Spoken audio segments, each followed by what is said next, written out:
You're tuned in to More Living with Jim Brogan, broadcast live from the Brogan Financial Studios at News Talk 98.7, where old-fashioned values, expert knowledge, and genuine understanding come together to give you the retirement straight talk you deserve. Jim's a former National Advisor of the Year recipient and a financial educator, and he's here today to talk about how you can live out the best years of your life. Jim and the Brogan Financial team have been helping retirees and pre-retirees across the Southeast for over 20 years in their pursuit of financial independence. You can reach them during the week at 865-862-6800. So sit back, relax, and get ready to learn, because More Living with Jim Brogan starts now. Hello, East Tennessee, and welcome to More Living with Jim Brogan, where it's all about living the best years of your life your way. You're listening to News Talk 98.7 WOKI. You know, forgetfulness is sometimes thought of as just a symptom of aging. You know, forgetting where you left your keys or if you turned off the oven. Unfortunately, forgetfulness can sometimes be a symptom of something much more serious. November is Alzheimer's Awareness Month, with more than 6.5 million Americans over age 65 that have Alzheimer's and 500,000 more diagnosed each year. It can be a devastating disease to be diagnosed with and a tremendous burden for the caregivers whose loved ones have Alzheimer's. For those of us who followed Pat Summitt's career, we were devastated to learn of her early onset Alzheimer's diagnosis in 2011. Of course, Pat was an integral part of UT athletics and the greater Knoxville community. Her legacy on and off the court is really unparalleled. And shortly after her diagnosis, she launched the Pat Summitt Foundation. So we have Adam Waller with us. He is Director of Operations at the Pat Summitt Foundation. Good morning, Adam. Welcome to More Living. Good morning. It's great to be here. Thanks for having us. It's great to have you. Adam, talk about your journey and how you came to be the Director of Operations at the Pat Summitt Foundation. So I had the incredible opportunity to be a student manager for the women's basketball team while I attended the University of Tennessee. So it was there that I got to know Coach Summitt and Tyler very well and traveled with the team and went to practice every day. So after I graduated and moved on to the professional world, I got a call from Tyler in April of 2011 while they were up at the Mayo Clinic. And he told me that Dr. Peterson, who is one of the world's renowned Alzheimer's doctors, that she in fact had early onset dementia, Alzheimer's type. So, we wrapped our mind around that for a little bit, and then we sat down and we decided to start the Pat Summitt Foundation to help those battling Alzheimer's, the caregivers. And here we are today, over 10 years later, still fighting the fight. It's interesting, Adam, that Pat Summitt started her foundation only a few months after receiving her diagnosis. Why do you think this was so important to her to start this so quickly? You know, she was always a student or a learner, so, she knew there needed to be a face for this disease because for so long, people just hid it and stepped away from life. But she wanted to take it head on and turn lemon into lemonade and, make sure that the caregivers got the focus they needed, make sure the patients got the care they needed, make sure there's just awareness and education that it's okay to have this disease. There's nothing you can do to stop it. So, her famous things were just keep on keeping on. So we started the foundation, and we're doing our best every day to keep her legacy alive and make sure we're carrying her mantle for what she wanted to do, battle the disease.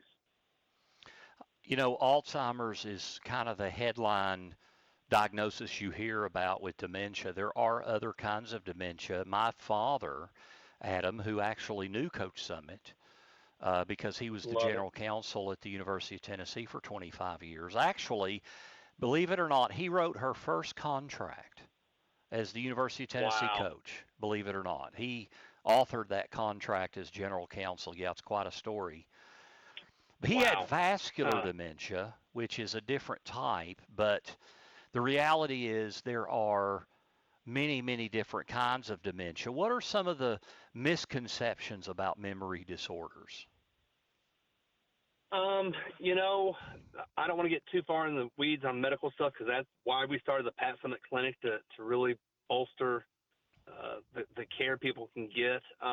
There are a number of types of dementias, but you know, it's so important to seek medical care because sometimes it's forgetfulness just because you're on medications that have side effects. So there's other issues that aren't going to be a form of dementia. So it's important as soon as you suspect something might be wrong, go see a specialist and make sure you're giving it the attention. And I know you said in the intro that losing keys and other stuff that's forgetfulness. One thing that a doctor once told me, it's not necessarily losing your keys is when you have a problem.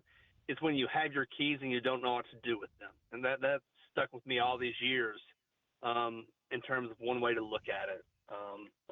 So, again, it's not necessarily a dementia if you're having forgetfulness, but it's also important to seek that medical advice when you think you have an issue. I think that's critical. There are different things that can lead to that. I know stress and anxiety can have an impact on all of those things. So getting a diagnosis and getting Absolutely. treatment is so important. Adam, Alzheimer's is a disease that is a brain disorder that slowly destroys memory and thinking skills and eventually the ability to carry out the simplest of tasks. What are some of the signs of a serious memory disorder?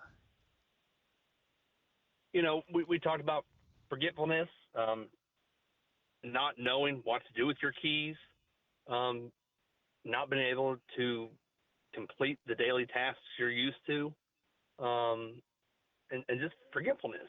So, like I said, it's just important to realize you may have an issue and get that medical care early so you can face this head on and make sure everything's in order if you do have a diagnosis of some form of dementia.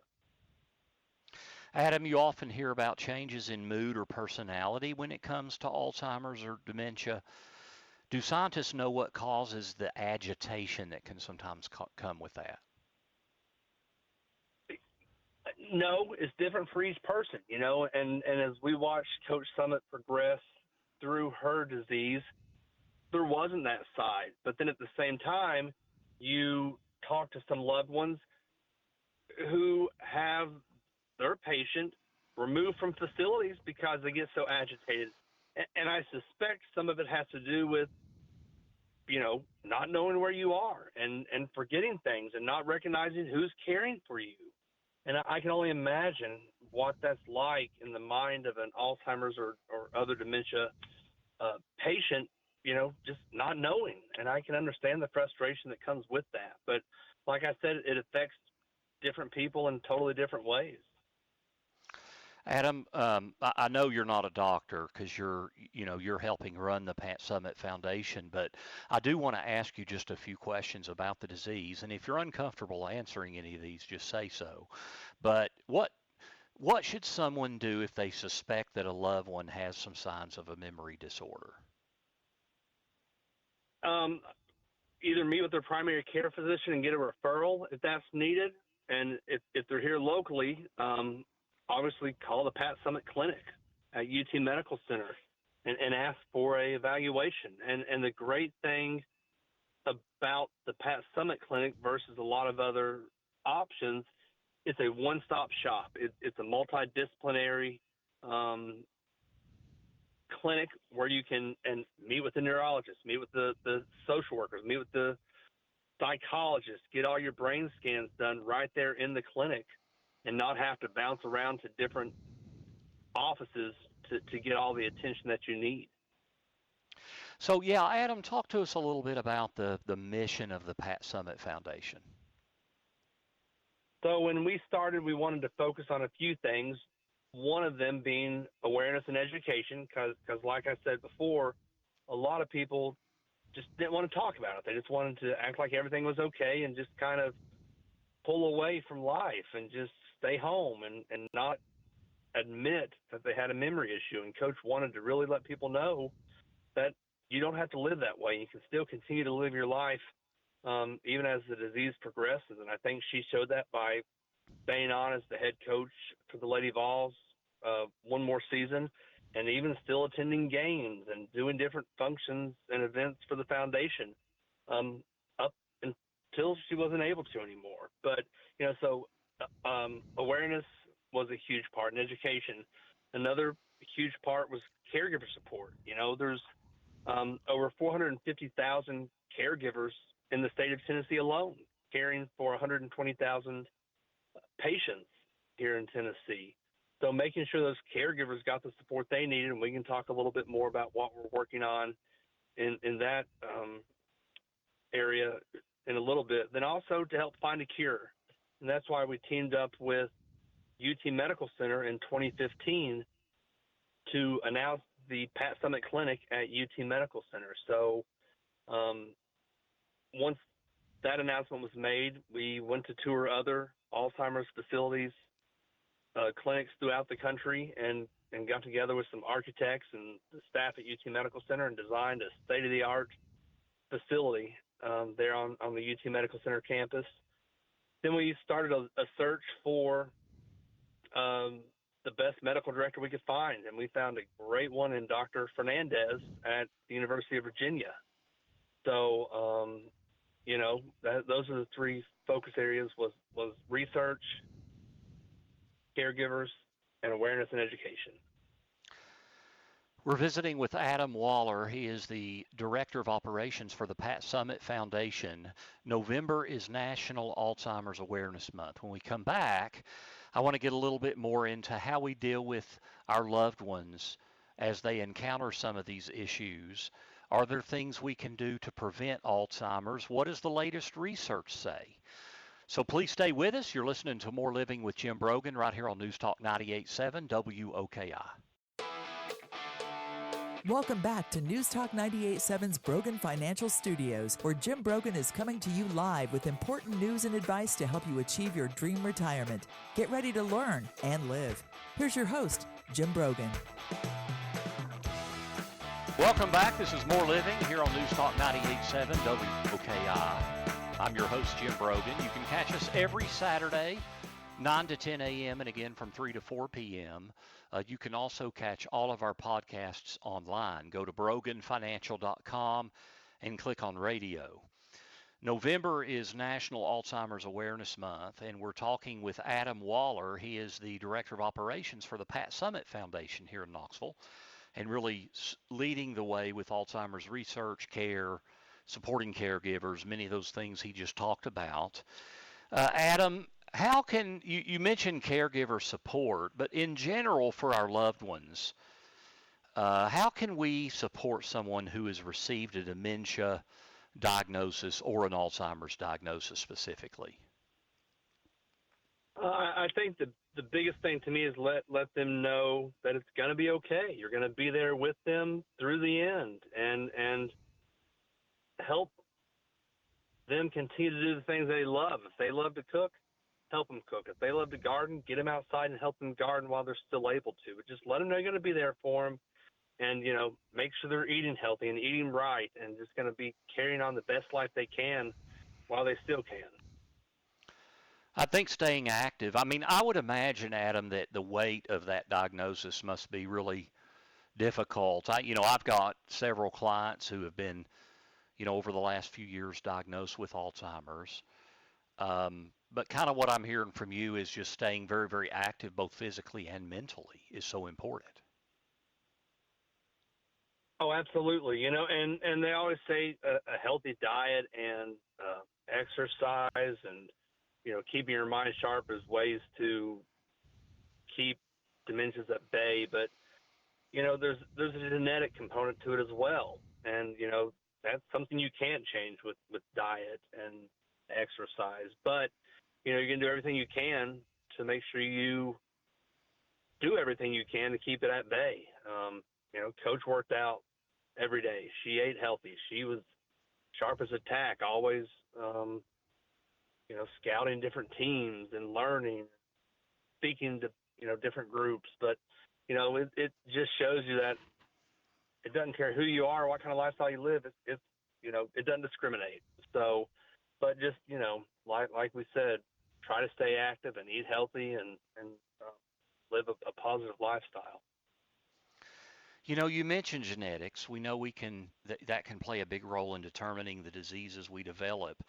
Recently, Chris Hemsworth, the actor who plays Thor in the Marvel movies, discovered he has a heightened risk of developing Alzheimer's due to a specific gene mutation. In the different research that's being done and developed, what can you say about this gene or other factors? How big of a predictor is that? If we have the gene, does that mean we will get Alzheimer's? I'd imagine no. But can you just talk to us a little bit about some of the research? I'm familiar with the gene, and I know you can be tested, and it I believe doubles your chances of acquiring or contracting Alzheimer's disease. And there's a big debate over whether, I don't know if ethical is the word, but a big debate whether you should even be getting the test, because there's nothing you can do to stop it. There's no cure. So that's a big debate on this genetic testing. In terms of research, unfortunately, there's a ton of money going into research, and there's not a promising lead out there right now. I know there was a Biogen study that was a very there was a high hope that it would help battle Alzheimer's disease and regression of memory loss, but it turned out to not be that promising either. And part of the study was done at UT. There was, I think, 10 or so sites around the world, and UT Medical Center was one of the sites where they had to do infusions in the office for these patients. And it was ultimately approved by Medicare and the U.S. government, but they may have pulled it back. I'm not sure, because the cost to administer it was tens of thousands of dollars annually. So it was. Now, is that when we heard when we heard a little over a year ago about the Alzheimer's drug, is that what we're talking about there?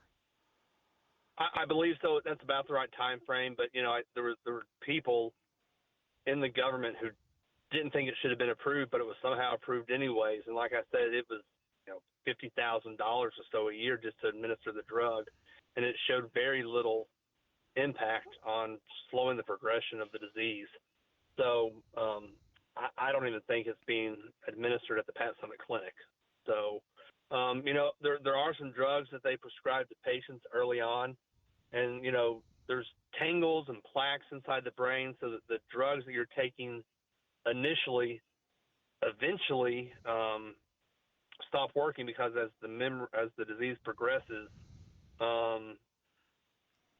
it just doesn't work. So the amyloid plaque is what it tries to prevent from developing in the brain, but it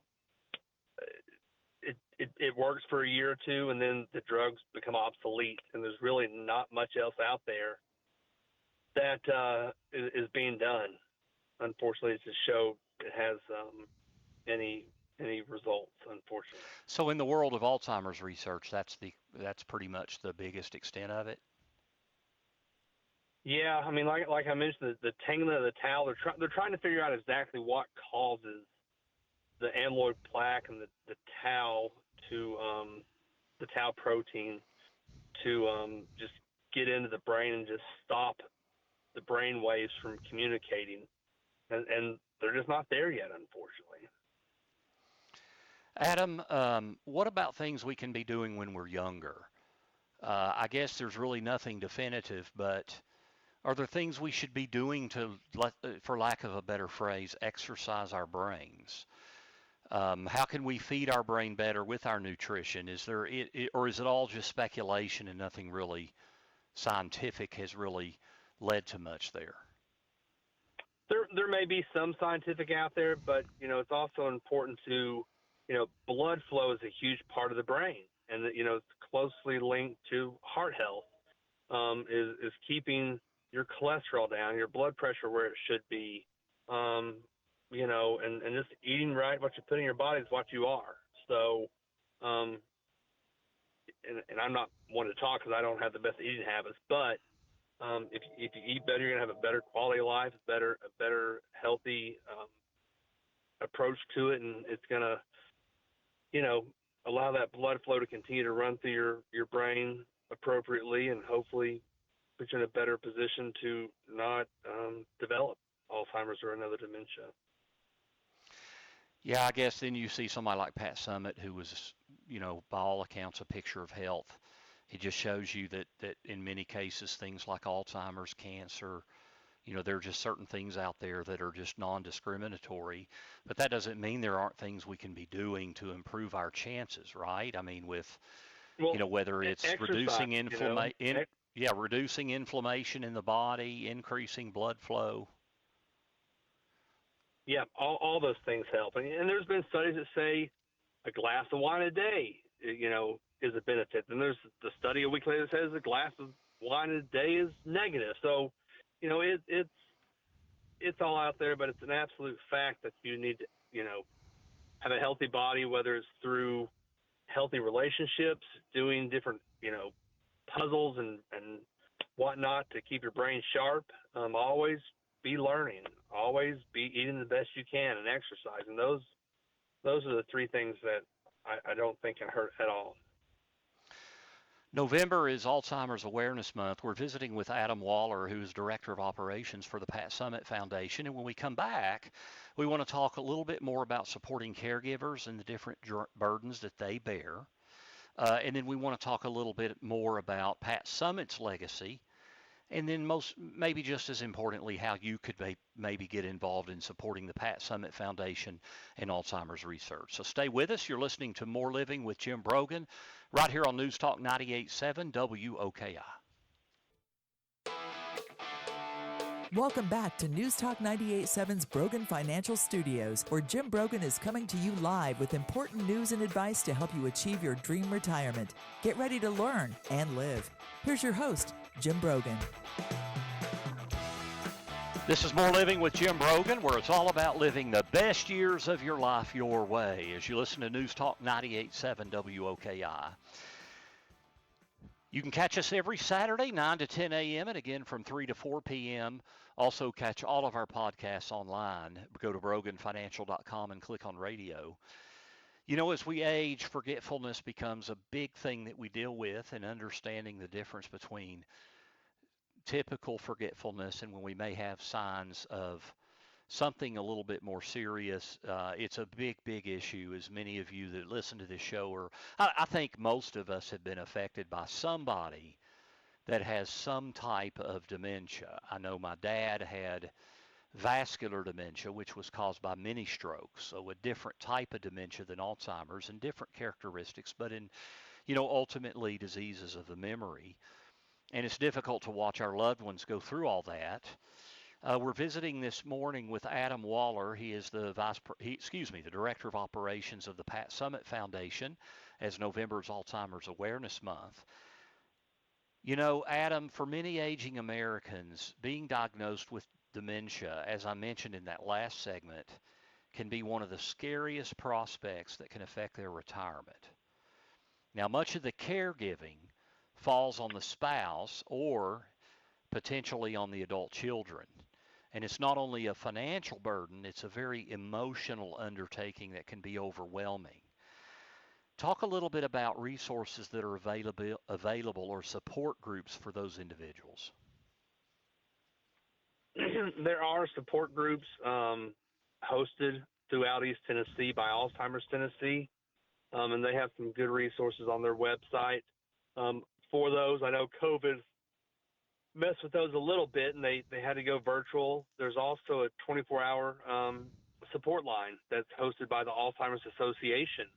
If you're in the middle of the night having issues, you call them, and I believe they have master licensed clinical social workers available 24/7 to help you with anything you're dealing with. Like I said, middle of the night, early in the morning, whenever. And I go back to the clinic. When you take a loved one to the clinic as they're being interviewed by the doctors and having tests performed, you're going to meet with other people. Like I said, licensed social workers in the clinic who are going to help you get all your ducks in a row. And one thing at the foundation that we've noticed is somewhat lacking is support for caregivers and to help them get their legal affairs in a row, to help them get their financial affairs in a row, to help them understand the best diet possible for their loved one. How do you Alzheimer's proof your home? So we're in the process of working on a fully online program that's going to hopefully touch anything and everything that a loved one needs to learn about once someone has been diagnosed with dementia in their family. So those resources are coming. We're working with the University of Tennessee on this incredible program, and hopefully we'll have more to announce about that here in just a few months. Now, in addition to being National Alzheimer's Awareness Month, November is National Family Caregivers Month. So you being Pat Summit Foundation has received grants to be able to support caregiver training. Can you talk a little bit about those grants, and is that specifically what you were just referring to in terms of the support programs? That's part of it. We're creating this caregiver program. So we raise money and we grant the money out. So we give money to the Pat Summit Clinic every year to help them function and keep the doors open. We also give $250,000 of grants to people across the state to help with caregivers, and we can discuss that in just a minute.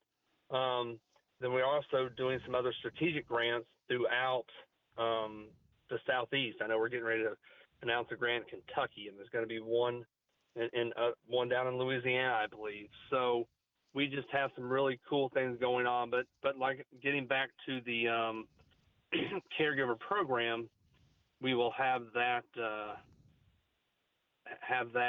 hopefully up and running in the next 6 months or so to really allow a loved one to sit at home while their dementia patient is getting some rest, and they can help learn more about how to navigate this terrible diagnosis. Is there respite support, so that the caregiver can have some time away? There is two programs that we are thrilled to support. One is called Our Place, and it's an adult daycare center out in Tellico Village in Loudoun County, and it just opened up because as the population in Tellico Village and in Loudoun County and Monroe County, as they age, there's going to be a higher demand. The caregiver may still be working full time, and they need help with their loved one that has dementia. So you can take your loved one there and drop him off for the day, and they get great care. They get food, and they interact with the other people at the adult daycare center. There's also a great one in Farragut at Concord United Methodist Church called Cades, and they've been around for a number of years, and they're the gold standard because they do such an awesome job. So there is the full-time caregiving, there's part-time caregiving, there's half days, there's 1 day a week. So there are options out there, and there's several others around town where people can get some of that care. And I know there's also memory care facilities throughout East Tennessee that offer respite care. And I know Shaz provides that service as well, where they'll come to your home if you need to, have them come over for 3 hours a week so you can do your grocery shopping or go to the doctor's office or haircuts or whatever it may be. There are different opportunities for you to get that help for sure. I know as we age, we know social interaction, Adam, is so important. And one thing I've noticed, people don't want to lose their independence. My father was this way. It was hard to get him to agree to go into a facility where he could have more support, also more social interaction. And I think it's a natural thing as people age. They want to stay where they feel most comfortable and are most aware of things. But can you just touch quickly on the importance of social interaction Because to me, that's such a big benefit of a lot of these retirement communities, even the ones that have progressive, levels of care and housing.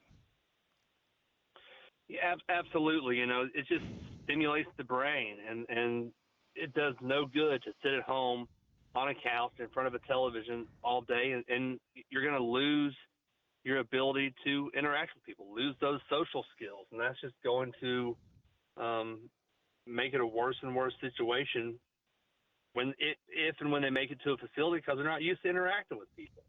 So that's where we talk about the aggression and behavior before. It's a more scary environment. So I think it's really important to keep them, outgoing and interacting with people. And, not a ton of people, maybe big crowds would be scary. But if it's as simple as going to the park and sitting on a bench and going for a walk and seeing people and saying hi, just get them out there and let them know they can still live versus just shutting them down. Yeah, it's so important. Adam, when I think of, if you say Lady Vols, probably the very first thing I think about is Pat Summitt. And I think many people that's the case. Can you tell us all about the We Back Pat games? Yeah, so we were very lucky. Once Coach was diagnosed, the University of Tennessee came up with the We Back Pat campaign. They sold countless T-shirts, which raised hundreds of thousands of dollars, which went to different programs. And then from there, the SEC, Southeastern Conference, picked up and ran with it. Leslie Claybrook was the head of women's basketball for the SEC at that time, and We Back Pat Week was established. And this year will be our 11th or 12th, I believe our 11th year hosting We Back Pat games, maybe our 12th year. It's all running together. So ESPN has stepped up in a big way. We'll have 15 or 20 games broadcast nationwide on ESPN, ESPN Plus, SEC Network, and they're not all just SEC games this year. I know the Texas Baylor game will be one of the games. We'll have it on our website for people to be able to see what games are We Back Pat games. They'll have some really cool materials played during the games, and it's an incredible awareness opportunity for the foundation just to highlight what we're doing and what Pat meant and still means to the women's basketball game, because she sure had a big impact on basketball and women's sports in general.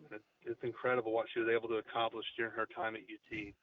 Yeah, her legacy really transcends sport. Frankly, it's just a much bigger impact. Absolutely. Adam, how can someone get involved in the Pat Summitt Foundation, either through as a volunteer or to make a donation? You can always visit patsummit.org/donate. That's 2 M's and 2 T's in Summit, so patsummit.org/donate. There's also events that we host throughout the year. This past year we had a really cool pickleball tournament for the first year. That was a big hit that we'll have in the spring. We have several golf tournaments throughout the area. We have one in Knoxville in October. We'll have one in Chattanooga in April, one in Nashville in June. So we have those. And then there's the pharmacy school at the University of Tennessee Medical Center hosts a 4-mile race for us on or near campus every September/October. There's a really a large race called the Forget Me Not 5K in Farragut in April. So if you go to our website, patsummit.org, you can learn about the different events to attend. And we do need some volunteers for different events, so you're welcome to email us. The email address is contact@patsummit.org to check in on volunteer opportunities. So that's patsummit.org, 2 M's, 2 T's in Summit, patsummit.org. Adam, thank you so much thank you so much for taking time out of your busy schedule to be with us. Happy to do it, and people are welcome to email if they have any questions or concerns. If they need help getting into the clinic, we're happy to help connect them with the clinic. So, yeah, thanks for having us, and thanks for helping us highlight the great work at the foundation and what an awesome person Coach Summitt was. Absolutely, and thank you for all that you're doing. That's Adam Waller. He is Director of Operations at the Pat Summitt Foundation as we observe Alzheimer's Awareness Month here in November. When we come back, we're going to have our Dollars and Cents segment. Do you need a trust? a very general question with some specific answers that I get asked a lot in my office and when I'm out and about doing education in the community. So stay with us. This is More Living with Jim Brogan here on News Talk 98.7 WOKI. Welcome back to News Talk 98.7's Brogan Financial Studios, where Jim Brogan is coming to you live with important news and advice to help you achieve your dream retirement. Get ready to learn and live. Here's your host, Jim Brogan. Welcome back to More Living here on News Talk 98.7 WOKI. I'm your host, Jim Brogan. And that was a great visit with Adam Waller, the Director of Operations for the Pat Summit Foundation. If you missed part of that, you can catch that on our podcasts. We'll have them up by Tuesday afternoon. You can go to broganfinancial.com and click on radio. It is time now for Dollars and Cents. Want to be sure you are getting the most out of your retirement? For all the years of your retirement? That's the primary goal of More Living with Jim Brogan and our Dollars and Cents segment, where we provide you with an important financial tip that will help positively impact the quality of your life in retirement. And now, here's Jim with this week's Dollars and Cents tip. Do you need a trust? Or as I get asked very, very often, Jim, do I need a trust? Do we need a trust? And it's a very general question that is rather intricate below the surface. And so to answer that question, I'm going to put it in a couple of different ways. You know, there could be one or two different ways generally, people are speaking about when they say, do I need a trust? One is, do you need a trust before you pass? And the other is, do you need a trust after you're gone? And those are really two completely different things. Usually when I hear, Jim, do we need a trust? More often than not, it's dealing with what happens to your assets when you are gone. And the reason you would leave assets into a trust usually is for some level of protection, whether it's to protect the kids against themselves, where they cannot access the money too quickly. You could leave a kid too much money too soon. You could really hurt them, ruin their lives.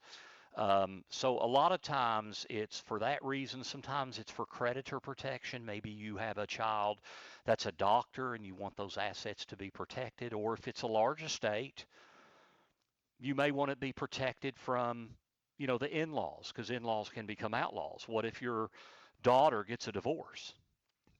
So protection, if you have a disabled child and you don't want them to be disqualified for government benefits, if you leave them too much money, if their needs tested benefits, they could be disqualified. But if you leave it in trust, it's a different story. So usually it's for some sort of reduction in access or for some kind of control.